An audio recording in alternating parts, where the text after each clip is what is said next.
Okay, welcome to the Fall 2018 TNReady Training Meeting. Our agenda today is to go over the security law, the security guidelines, the local policy, the administration procedures, and then we'll talk briefly about claiming for the TNReady teachers. So, we will go through these really quickly because I know most of you have heard this security law 1,000 times. But basically, any person found not to have followed the security guidelines for the administration of the TCAP test may face the following consequences. So, it's basically use your common sense, listen to what I say as far as administration procedures, and everything will be okay.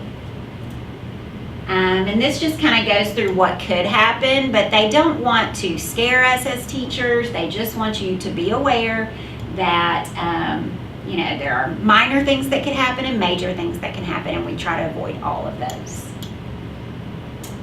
You keep going. Okay, so test security does apply to all the tests we give that are school-wide, including the ACT and all the TNReady and even the local EOC. So this just applies to everything. You will have to sign. Everybody who's going to have any access to the testing or help at all has to sign actually 2 documents. This one is the Administration and Security Agreement, and I've printed those on these bright orange sheets, and you can read through that, but it just talks about, you're not supposed to read or view the test items, don't copy them, don't take digital photographs of them, that sort of thing. And the next one is the Code of Ethics and Security Procedures. And this one says it's for a test administrator, and that's what I'm going to have everybody sign because there will be 2 people in every room and we work really closely together. So I feel like I want everybody to be aware of these things and sign off that you understand what to do and what not to do. So this is on bright purple, so you will need to sign both of these because I have to turn those in to people higher up than me. So yeah, we'll sign those 2 forms. There's also going to be a sign-in, sign-out, like always, in this room when you pick up your materials. And this year, they're making us do a seating chart. Hopefully that will be simple. It's not necessarily how the kids are seated. That doesn't matter as much as what device they're using. So you'll just have to make a note of Lyndsey Donnell has Chromebook number 1. John Gass has Chromebook number 2, and so on and so forth, so we can keep up with who used what device and when. So Knox County also has a policy about test security, so that can be found there. I just put a copy of that, but it's basically the same thing, just that you're responsible when you're handling the test materials, not to let those get out of your possession, that you're not to give out any test questions to anybody or discuss it, so on and so forth. This is a Category 1 test, and what that means is basically John Gass cannot test his own class. Now, best practice is to go a step further and not let John Gass test his own subject. So that's what I've tried to do is, you might be an English 1 teacher, but you're going to be testing English 2 or U.S. history. Or if you happen to have gotten in an English 1 testing environment, I've made you the second proctor, so you're not the main person in charge. But I tried not to do that either, just to protect everybody and not allow for any temptation.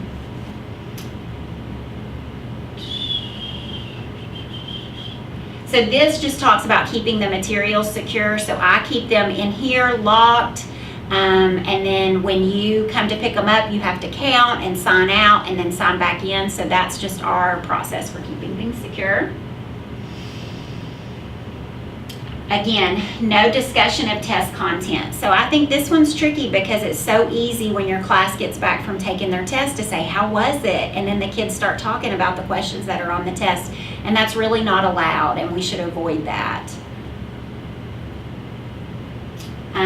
Okay, so a secure environment when you're testing. So if you're in charge of a testing room, then I always give you the do not disturb sign, so make sure that is on the outside of your door so that nobody barges in, and just make sure the kids are comfortably seated, not like all piled on top of each other, that they have a little room to use their device and take the test comfortably. So this is just talking about how we administer the test, that we're required to follow the schedule that the district puts out and then that I put out for us to follow at our school. And ensure the proper calculator use. So the math department does an awesome job of this. They make sure their kids know what calculators are allowed and not allowed. We check out so many calculators and we know that those are allowed. So I think we have a handle on that. Okay, so when you're proctoring a test, whether you're proctor number 1 or proctor number 2, you should remain observant the whole time. You absolutely cannot be on a device.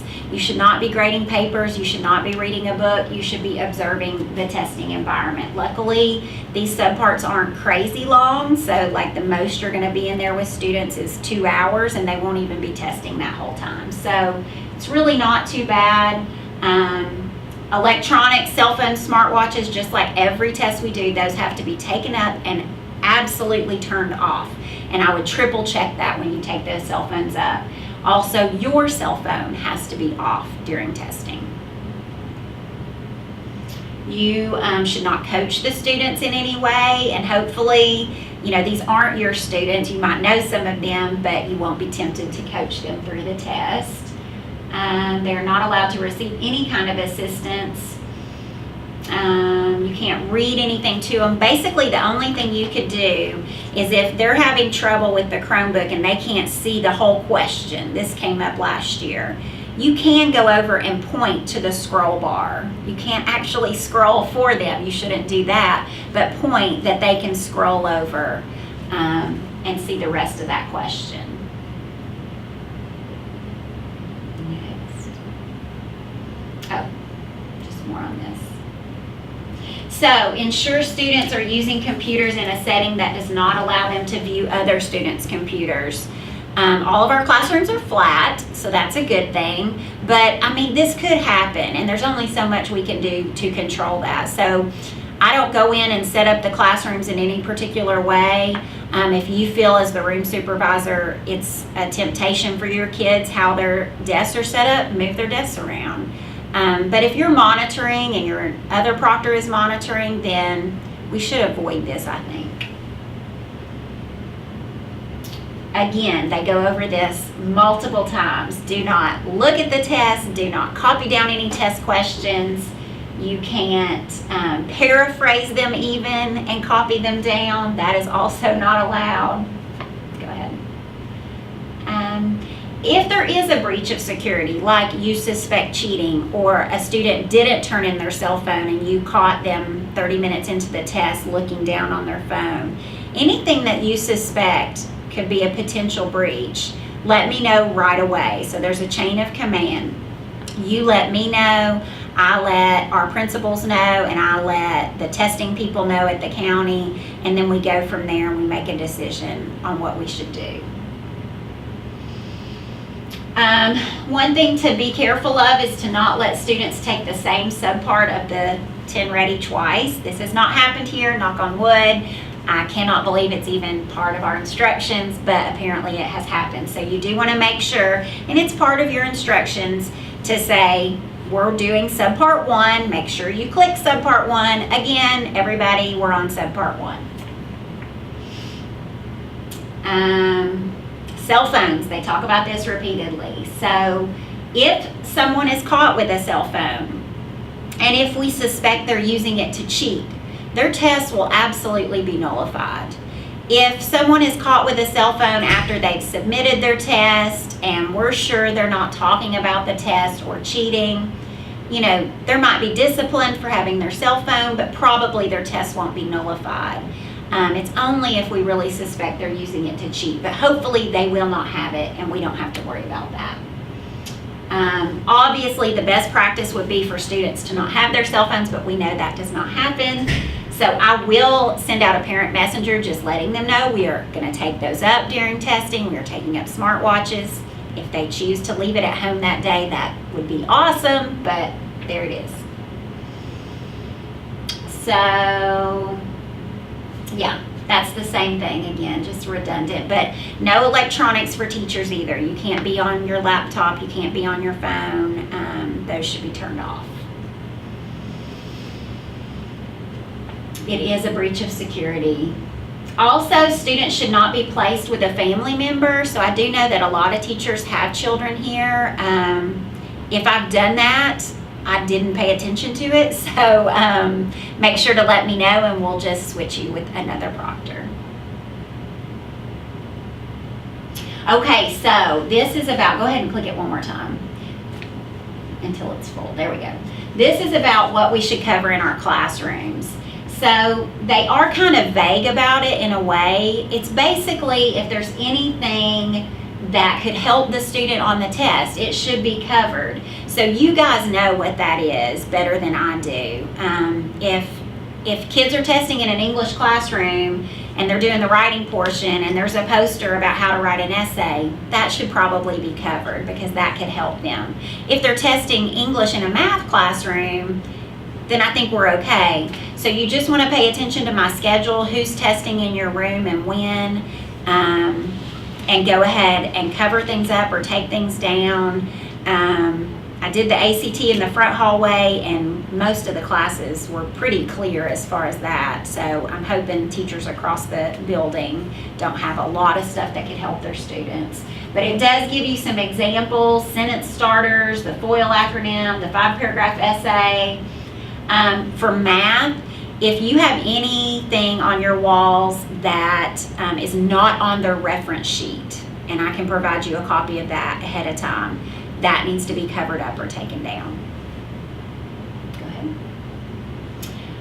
Okay, if a student starts a test and then grandma comes and picks them up to take them to the dentist 30 minutes in, that will be nullified. So if a student comes in and before we get started, they tell you, hey, I'm getting picked up at 12 and it's 11:30, do not let them start the test. Even if they say, I can finish in 30 minutes, do not. We'll do it on a makeup day.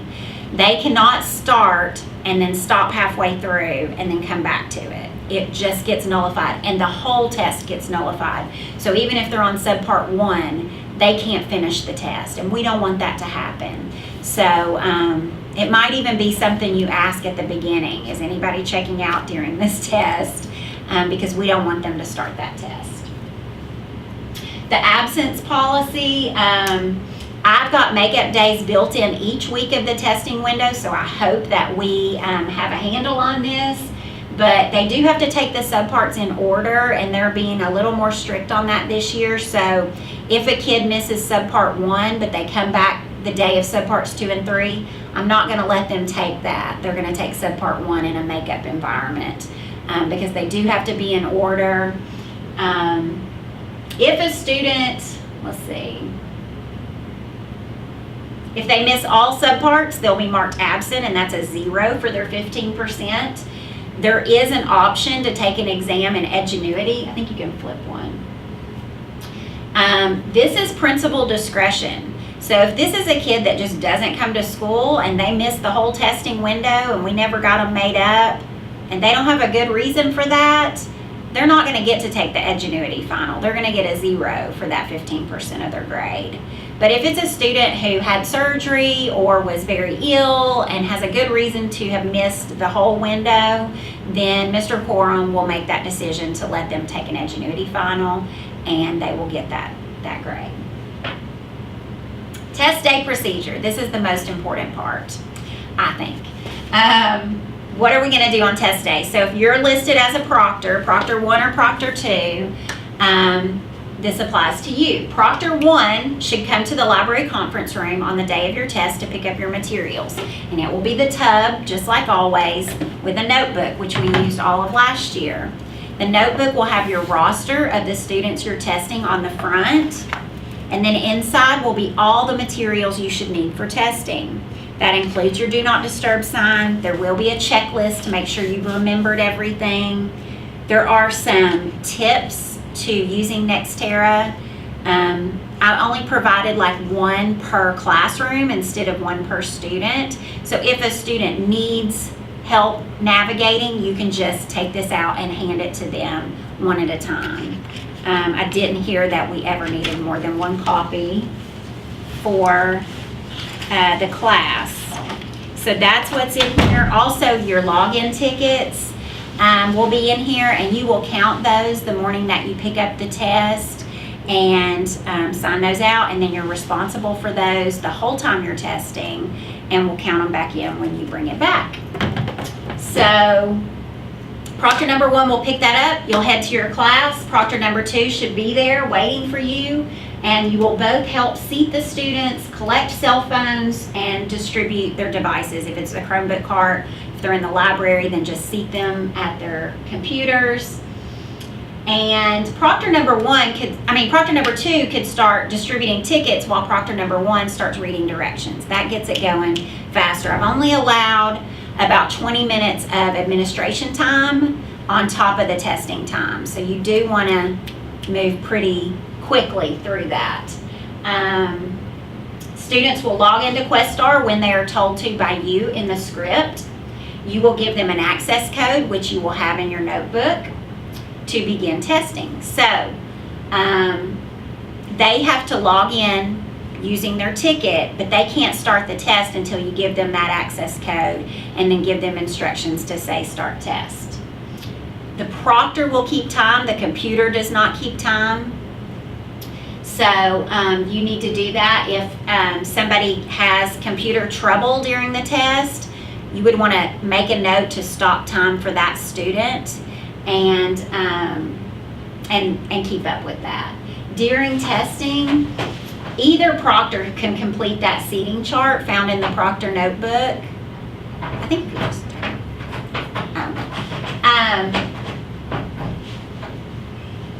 and so yeah, on that seating chart, you're just coming up with which device they're using.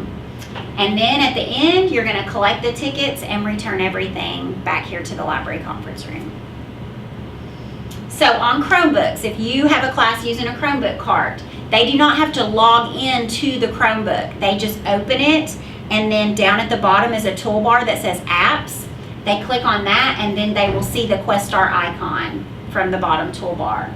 On a desktop or laptop, they do have to log into the device with their student login and then find the Questar icon on the desktop, double click that, and then use their login information from their ticket. Wi-Fi. So Newberry and Ellis are going to be at the meeting to talk about this, but I think I can cover it for this. We really want the whole school to be off their devices during testing time. We know that's not going to happen, but we're going to preach it and try to make it happen, especially the rooms that are right around the rooms that are testing. So if, room here is testing, of course their devices are off, but we're also going to come next door maybe to you and say, hey, can everybody turn their devices off or at least get off Wi-Fi for the next hour and a half while we do this test. That's really going to help us. And the peak times across the state are, 9:30 when we all start testing. So do not let your classes stream during these testing days, like Spotify, YouTube, Netflix, those kind of sites. It says Drive and Canvas are okay to use.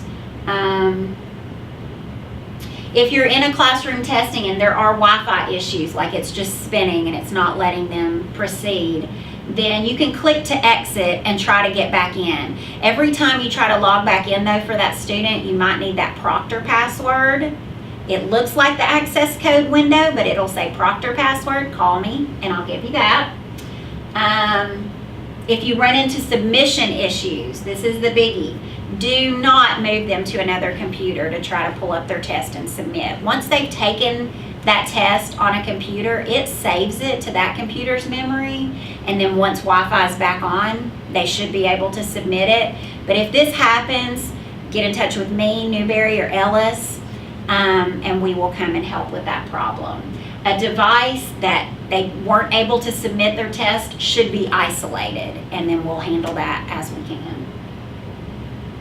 If a student finishes, which most of them do finish before time is up, then they can sit quietly and do academic activities not related to the content area being tested. So if they're testing Algebra 1, they can't pull out their math and work on that, but they can pull out a book and read.